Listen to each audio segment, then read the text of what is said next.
As you're getting ready for the start of the 17-18 school year, there's a few updates that Google made throughout the summer that you might want to be aware of. This video is going to go over the new things that are new with Google Classroom. There are 3 new features that will make your lives a little bit easier. The first thing, though, we're going to hit is that if you go to your apps button, your waffle up in the upper right-hand corner when you're signed in, you'll see that the Classroom has now been added to this. Before, you had to go into our Drive to get into the Pensbury domain and then go to more, and Classroom is down there, but it now exists in the general apps tools when you first click on it. The other new thing that's been kind of around for a while, but you may not have noticed it, is that you can actually click on these tiles and move them around. So I actually go to my calendar often, so I move it to the top. Let's say if I wanted my mail to go up there as well, I can click on that and drag it around, and I can kind of order these the way that I want. So that way I can get to these things a little bit quicker. I can personalize this. So I'm going to click on Classroom to go to my Classroom homepage. And this is where you're going to get our second new update.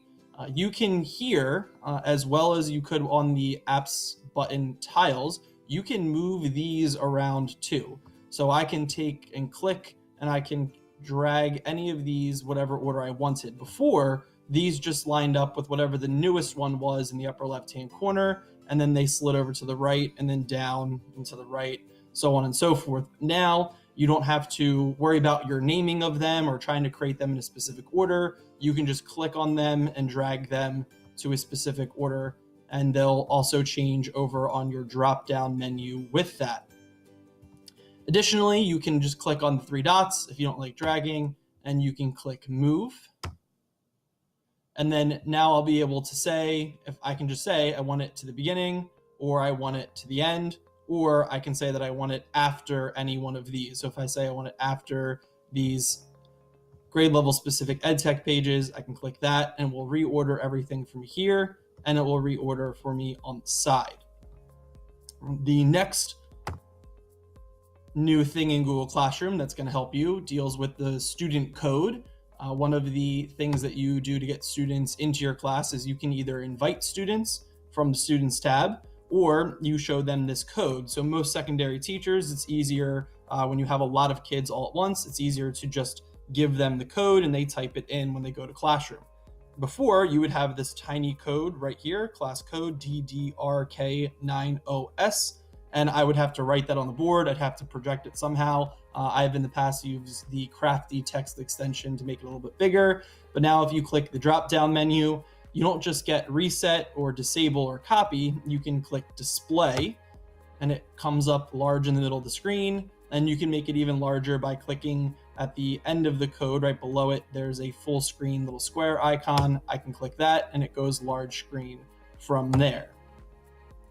And the final update to Classroom that you're going to want to be interested in is I can click on any student in my student list. So I have one student here, it's our test account. I'm going to click on that, and when I get there, I can see all of the student work by student. So before, you would kind of see all of the work for an individual assignment, but you couldn't really see it organized by single student.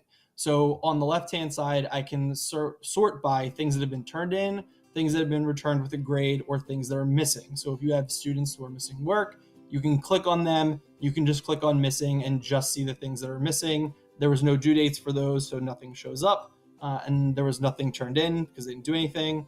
So I'm just going to click back this button, and this gives me all of that information. That way I can easily tell what kids have and have not done work. And you can even email them from up in this corner with the little mail icon. So those are things that are new with Google Classroom. 3 new features. 1, the being able to organize all of your tiles from your main page, moving them around. The second was being able to display the class code a little bit bigger than you could before, pretty easily right from there. And then the third is being able to see the student work right on the screen, organized by student. Hopefully these features will make your lives a little bit easier, and we're going to look forward to a whole bunch of new Google updates as the school year goes on, and we'll make sure to give you an update when those happen.